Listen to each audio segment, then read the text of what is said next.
ဟုတ်ကဲ့ဆက်လက်ပြီးတော့ဖြိုရင်းမဲ့တည်တံ့ရှင်ကရေနာဦးဖြစ်ပါတယ်ခင်ဗျာ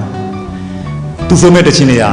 အရန်လဲကောင်းပါတယ်အားလုံးနဲ့တက်ဆိုင်တယ်ခံစားလို့လည်းရတဲ့ခြင်းဖြစ်ပါတယ်ဟုတ်လားညီမလေးရေနာဦးကဘာတချင်းဆိုမှလဲမငယ်ကိုနေထွန်းရေးတာလေဟုတ်လားကိုနေထွန်းဆိုသိပြီပေါ့သူရဲ့လက်ရဘာတခြင်းလဲအရန်ခံစားမယ်ဘာတခြင်းလဲ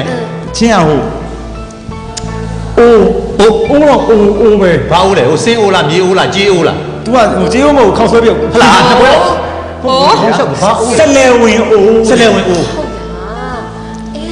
အဲ့ချင်းလေးကအရန်ကောင်းတာအရန်လေးနာမည်ကြီးခဲ့တဲ့ချင်းလေးတစ်ပုဒ်လေကိုကြီးပြောသလိုပဲအားလုံးလေးပတ်သက်ခန်းစားလို့ရတဲ့ချင်းလေးတစ်ပုဒ်ပါကဲညီမလေးရနာဦးတချင်းလေးဒီစဝစီမင်းပေါ်ကြွားပါ